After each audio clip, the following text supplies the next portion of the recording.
একাদশে ললাট দোৱা দশে ভৈল মুণ্ড কৈছে যে কণ্ঠ দেখে নৱমে দশমে যাৰ তুণ্ড একাদশে ললাট দ্বাদশে ভৈল মুণ্ড। কণ্ঠ দেখে নৱম স্কন্ধই কণ্ঠ দেশৰ কথা বৰ্ণনা কৰিছে, কণ্ঠৰ কথা বৰ্ণনা কৰিছে। কণ্ঠদেশ শব্দটোৰ অৰ্থ কি? অভিধানৰ মতে যদি আমি চাওঁ, কণ্ঠদেশ মানে হৈছে গুৰু ঈশ্বৰৰ বাণীবিলাক, গুৰু ভকতৰ মুখেৰে নিগৰিত যিবিলাক অমৃতময় বাণী বা শব্দ, সেই সকলোবিলাক শব্দই হৈছে অমৃতময় শব্দ। আৰু গুৰু ঈশ্বৰৰ বাণীবিলাকেই হৈছে কণ্ঠদেশ। যিসকল মহান প্ৰভুৰ একনিষ্ঠ সেৱক, সেইসকলৰ মুখপদ্মেৰে অমৃতভাৱে বৈ অহা যি অমৃতময় বাণী, সেইসমূহ হৈছে কণ্ঠদেশ। এতিয়া আমি আমাৰ নিজকে বিবেচনা কৰাৰ সময় সমাগত যে আমি কণ্ঠদেশৰ মতে জীৱনটো পৰিচালিত কৰিছোঁ নে নাই? গুৰু ঈশ্বৰৰ বাণীবিলাকৰ জৰিয়তে আমাৰ এই জীৱনটো পৰিচালিত কৰিছোঁ নে নাই? সেই প্ৰশ্নটো নিজকেই সোধাৰ সময় অতিকৈ সমাগত হৈ পৰিছে। আমি নিজকেই সুধিব লাগিব, গুৰুজনাই দি থৈ যোৱা নৱবিধ ভক্তিৰ যোগেদি আমি তেৰাৰ চৰণ কমলত শৰণাপন্ন হৈছোঁ নে নাই? সেই কথা নিজকেই সোধক। কণ্ঠদেশ মানি চলিছোঁ নাই? সেয়া নিজকেই সোধক। ভাগৱত মূৰ্তিত কৈছে, কণ্ঠ দেখে নৱমে দশমে যাৰ তুণ্ড একাদশে ললাট দ্বাদশে ভৈল মুণ্ড। একাদশ স্কন্ধই প্ৰভু ভগৱন্তৰ কপালৰ কথা বৰ্ণনা কৰিছে আৰু দ্বাদশ স্কন্ধই ভগৱন্ত ঈশ্বৰৰ মুণ্ড অৰ্থাৎ মূৰৰ কথা বৰ্ণনা কৰিছে। আৰু প্ৰথম স্কন্ধৰ পৰা দ্বাদশ স্কন্ধলৈ যদিহে আমি সকলোবিলাক মিলাই চাওঁ, তেতিয়া দেখা যাব যে ভাগৱত মূৰ্তিত পূৰ্ণাংগ প্ৰভু ভগৱন্তৰ ৰূপটো সুন্দৰ ৰূপেৰে বিৰাজমান কৰি দিছে আমাৰ মহাপুৰুষ গুৰুজনাই। ইয়াৰ পাছতেই আমাৰ আগৰ ব্যাখ্যাকাৰ প্ৰভুজনাই ভক্তিযোগ আৰম্ভ কৰিবলৈ কৈছিলে তৃতীয় স্কন্ধৰ। সেইবাবে আমি ভক্তিযোগলৈ যাব বিচাৰিছোঁ। ভক্তিযোগৰ প্ৰথমতেই আছে ছবি। অ ভগৱন্ত নিগদতি হুনামাৱ দেৱসুতি এহি ধ্যানে যিটো মুক্ত ভৈলা দেখা কোনে দেখে আৰ কিবা আছে কিবা নাই, কিবা খনতে বহিৰ ও যেন মধ্যে মাতুয়াল কটিৰ বস্ত্ৰ কুহিতো আছে নাই একো নজানয় যাৱে পূৰ্ব কৰ্ম থাকে তাৱে প্ৰাণ ইন্দ্ৰিয়মে দেহা পুনু নাখনুহি কয় পাছে কৰ্ম নাশ ভৈলে ভৌতিক শৰীৰ পৰে তেবে যোগী ব্ৰহ্মত মিলয় এৰায়া সংসাৰ দুখ লভে ব্ৰহ্মানন্দ সুখ যেন জলে জল প্ৰবেশ এহি বুলি কৃপাময় মৌনে ৰহিলন্ততয় দেখি দেৱী পুষন্ত দুনাই আৱে বাপ ভক্তি যুগ বিস্তাৰি কহিও মুক যেন মতে বুজু অভিপ্ৰায়। তৃতীয় স্কন্ধ ভক্তিযোগ। এই ভক্তিযোগৰ প্ৰথমৰ পৰা শেষলৈকে কেৱল মাত্ৰ ভক্তিৰ ওপৰতেই বৰ্ণনা কৰা আছে। ভক্তিনো কাক কৰিব লাগে, ভকতি কি বস্তু, এই সকলোবিলাক কথাই ভক্তি যুগত বৰ্ণনা কৰা আছে। কপিল প্ৰভুৰ মাতৃ আই দেৱাহুতিয়ে নিজৰেই পুত্ৰ জগন্নাথ প্ৰভু ভগৱন্তৰ ২৪ অৱতাৰৰ একোটা মুখ্য অৱতাৰ কপিল ঈশ্বৰৰ মাতৃ দেৱাহুতি আয়ে নিজৰ পুত্ৰ কপিলকে ভক্তি যুগ অৰ্থাৎ ভক্তিৰ ওপৰত বিভিন্ন প্ৰকাৰে প্ৰশ্ন কৰিছে। সুধিছে ভক্তিনো কাক কয়, ভকতি কাক কৰিব লাগে, ভকতি কৰিলে লাভ কি হয়, ভক্তি শব্দৰ অৰ্থ কি, ভক্তি কেই প্ৰকাৰৰ, ভক্তি শ্ৰেষ্ঠ নে মুক্তি শ্ৰেষ্ঠ, এই সকলোখিনি কথা সুন্দৰ ৰূপেৰে পুংখানুপুংখ ৰূপেৰে বৰ্ণনা কৰিবলৈ আই দেৱাহুতিয়ে কপিল ঈশ্বৰক অনুৰোধ কৰিছে। যিহেতু মাতৃৰ অনুৰোধ মৰ্মে কপিল ঈশ্বৰে আই মাতৃ দেৱাহুতিক এই ভক্তি যুগত ভক্তিৰ বিষয়ে সমস্তখিনি কথা সুন্দৰ ৰূপেৰে বৰ্ণনা কৰি দিছে। যিহেতু আই মাতৃ দেৱাহুতি এগৰাকী ভক্তি মাতৃ, সেইফালৰ পৰা আই মাতৃ দেৱাহুতিয়ে কপিলক ঈশ্বৰ জ্ঞান কৰে। ভক্তি মাতৃৰ প্ৰথমটো আৰু মুখ্য কৰ্তব্যটোৱে হৈছে নিজ সন্তানক ঈশ্বৰ স্বৰূপে জ্ঞান কৰা। যিহেতু দেৱাহুতি এগৰাকী ভক্তি মাতৃ, সেইফালৰ পৰা দেৱাহুতি আয়ে ঈশ্বৰ কৃষ্ণক ভজনা কৰি তেৰাৰ দৰে এক সন্তান প্ৰাপ্তিৰ বাবে আশা কৰিছিল, যাৰ ফলতেই ভগৱন্ত ঈশ্বৰৰ অংশ আত্মা স্বৰূপে কপিল প্ৰভু দেৱাহুতি আইৰ গৰ্ভত জন্ম লাভ কৰিলে। সেইবাবে দেৱাহুতি আয়ে কপিল প্ৰভুক ঈশ্বৰ জ্ঞান কৰিছিল। নিজ সন্তানৰ প্ৰতি যোনে ঈশ্বৰ ভাৱ প্ৰকাশ কৰিব সেইগৰাকীয়ে হৈছে ভক্তি মাতৃ। আমাৰ আই সমস্তৰ, ইয়াত সমবেত হৈ থকা আই সমস্তৰ নিজৰ সন্তানক যদি ঈশ্বৰ জ্ঞান কৰে তেতিয়াহ'লে ভক্তি মাতৃ হ'ব পাৰিছে। ভক্তি মাতৃৰ প্ৰথমটো কৰ্তব্য হৈছে নিজ সন্তানক ঈশ্বৰত্বৰ গুণেৰে, ঈশ্বৰৰ মাধ্যমেৰে, ঈশ্বৰৰ গুণ বৰ্ণনা কৰাৰ মাধ্যমেৰে আগুৱাই নিয়াটোৱেই ভক্তি মাতৃৰ প্ৰথমটো কৰ্তব্য। তাৰ প্ৰমাণো আছে। প্ৰথমটো প্ৰমাণ হৈছে আই সুনীতি, ধ্ৰুৱৰ মাক সুনীতি। ধ্ৰুৱই যেনেকৈ দেউতাক উত্তানপাদৰ কোলাত বহিবলৈ যাওঁতে মাহীমাক সুৰুচিয়ে কিমান তিৰস্কাৰ কৰিলে, তথাপিতো জানো ধ্ৰুৱৰ মাক সুনীতি আয়ে কিবা এষাৰ ক'লে জানো? একোকেই নক'লে।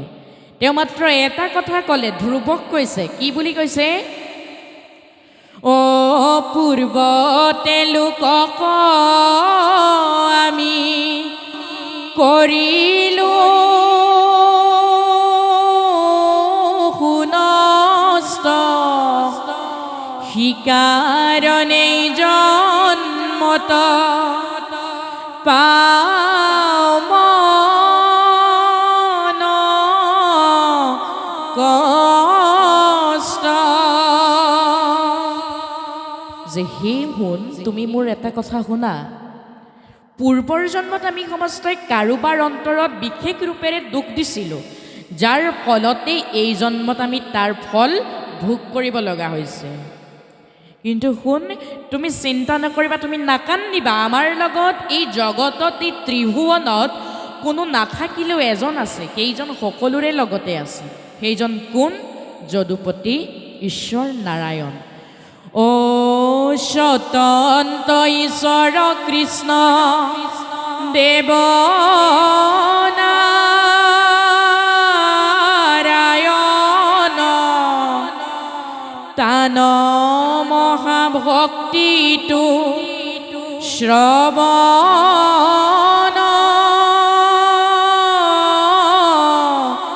কীৰ্তন।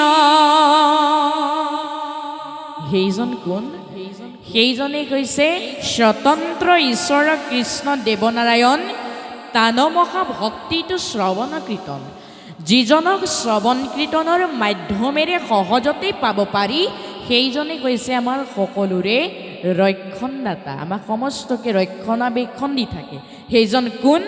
নিৰ্গুণ নিৰাকাৰ নিৰাময় নিৰঞ্জন জগতৰ ঈশ্বৰ প্ৰভু ভগৱন্ত কৃষ্ণ। আই মাতৃ সুনীতিয়ে ধ্ৰুৱক কৈছে যে মোৰ সোণ তুমি নাকান্দিবা, তুমি জগতৰ ঈশ্বৰৰ চৰণতেই কাই মন বাইকচি ত্যাগ কৰি একান্তভাৱে সুদীৰ্ঘ বিশ্বাসেৰে শৰণাপন্ন হোৱা। মাতৃৰ নিৰ্দেশ মৰ্মে ধ্ৰুৱয়ো প্ৰভুৰ চৰণত কাই মন বাইকচি এক কৰি একান্ত ৰূপেৰে সুদৃঢ় বিশ্বাসেৰে শৰণাপন্ন হ'ল, যাৰ ফলশ্ৰুতিতে ধ্ৰুৱ আজিও এই মহাকাশত উজ্জ্বল নক্ষত্ৰ হৈ জিলিকি থাকিব পাৰিছে। সেইকাৰণে কৈছোঁ যে আই মাতৃ সুনীতিও আছিল এগৰাকী ভক্তি মাতৃ।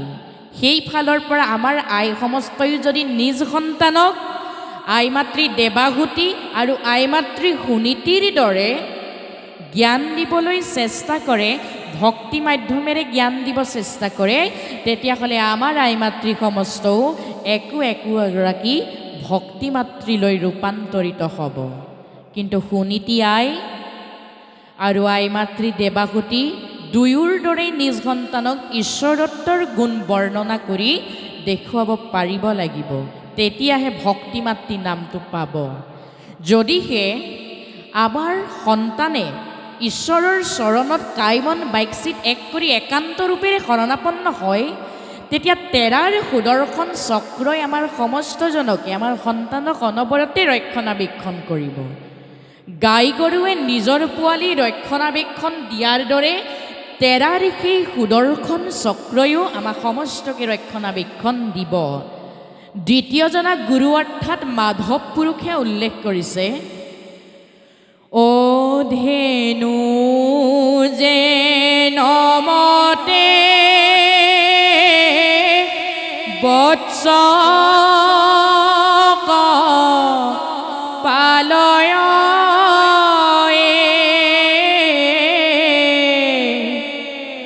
তুমি হে কিমতে ভকত কপালাৰা।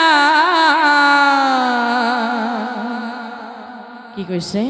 গাই গৰুৱে নিজৰ পোৱালি ৰক্ষণাবেক্ষণ দিয়াৰ দৰে আমাৰ আই সমস্তয়ো যদি সন্তানক ভক্তিৰ মাধ্যমেৰে আগুৱাই নিবলৈ চেষ্টা কৰে, তেতিয়াহ'লে আপোনাৰ আমাৰ সন্তানকো তেৰাৰ সুদৰ্শন চক্ৰই অনবৰতে ৰক্ষণাবেক্ষণ কৰি থাকিব বুলি মহাপুৰুষ মাধৱ গুৰুজনাই সুন্দৰভাৱে আমাৰ সমস্তকে দেখুৱাই থৈ গৈছে। কিন্তু ভক্তি লাগিব, ভক্তি নহ'লে একো কাৰ্য নিসিজয়। যিহেতু ভক্তি যুগ আলোচনা কৰি আছে, কৈছে যে যেন মধ্যে মাতোৱাল কতিৰ ব্ৰষ্টকো হিতু আছে নাই একো নজানয়, যাৱে পূৰ্ব কৰ্ম থাকে তাৱে প্ৰাণ ইন্দ্ৰিয়মে দেখা পুনু নাশনুহি কয়। যেনেদৰে পৰমাত্মা আমাৰ পৰমাত্মা যেতিয়ালৈকে আমাৰ দেহত থাকিব তেতিয়ালৈকে আমাৰ এই দেহটোক জীৱিত উপাধি প্ৰদান কৰে। যেতিয়াই পৰমাত্মাই আমাৰ এই দেহ ত্যাগ কৰি দিয়ে তেতিয়াই আমাৰ দেহটোক প্ৰদান কৰা হয় মৃত উপাধিটো। ইয়াত কৈছে যেনেদৰে এজন মদাহী মানুহে, এজন মদাহী ব্যক্তিয়ে মদ খালে যেনেদৰে নিজৰ শৰীৰতে কাপোৰ আছেনে নাই, বস্ত্ৰ আছেনে নাই গমকেই নাপায়, ঠিক তেনেদৰে যেতিয়া আমাৰ এই শৰীৰৰ পৰা পৰমাত্মা ৰূপী প্ৰভু ভগৱন্ত ওলাই যাব, ঠিক তেনেদৰে মদাহী মানুহজনে গাত কাপোৰ আছেনে নাই গম নোপোৱাৰ দৰে আমি সমস্তও অজ্ঞান হৈ পৰিম যেতিয়াই পৰমাত্মাই আমাৰ এই শৰীৰটো ত্যাগ কৰিব।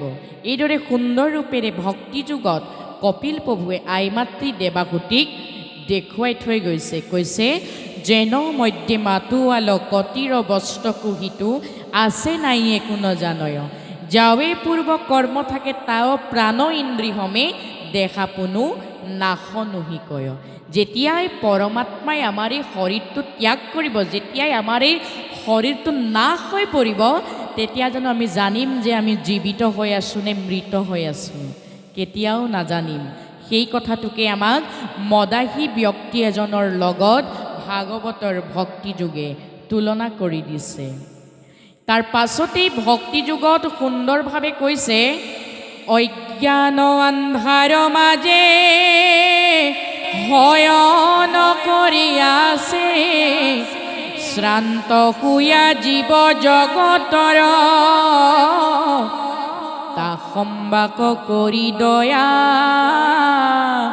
উদয় ভৈলাহা তুমি যুগপন্থ প্ৰকাশ ভাস্কৰ। কি কৈছে? এই ধৰাধামত অজ্ঞান আন্ধাৰৰ মাজত কলিযুগৰ মনুষ্যবিলাকে শয়ন কৰি আছে বুলি কপিল প্ৰভুৱে দেৱাহুতি আইক কৈছে। কি কৈছে? অজ্ঞান আন্ধাৰৰ মাজে শয়ন কৰি আছে শ্ৰান্ত শুয়া জীৱ জগতৰ।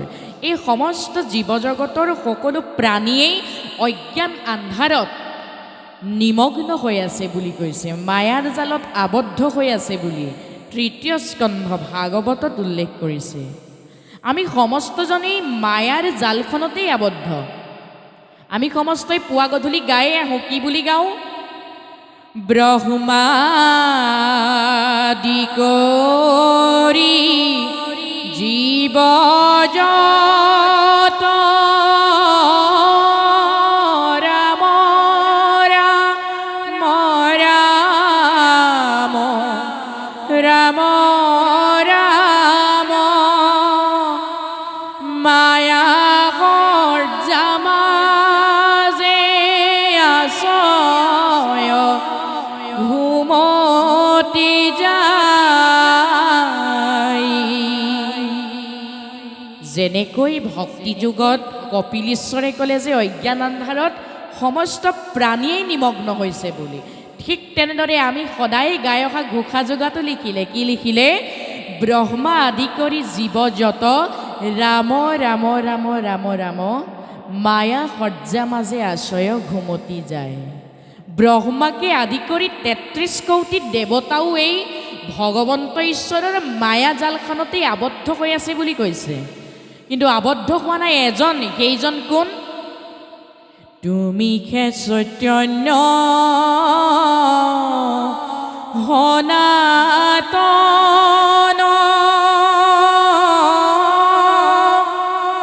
ৰাম ৰাম ৰাম ৰাম ৰাম আমিও চেতন নিয়োগ নাথ জগা। কিন্তু এই মায়াৰ জালখনত আবদ্ধ হোৱা নাই এজন, সেইজন কোন? তুমি হে চৈতন্য সনাতন। সেইজন সনাতন অৰ্থাৎ ভগৱন্ত কৃষ্ণ। তেৰাক সেই মায়াৰ জালখনে, মায়াৰ আৱৰণখনে স্পৰ্শও কৰিব পৰা নাই বুলি আমি সদায় গাই অহা ঘোষা যোগাটো সুন্দৰ ৰূপেৰে কৈ দিছে।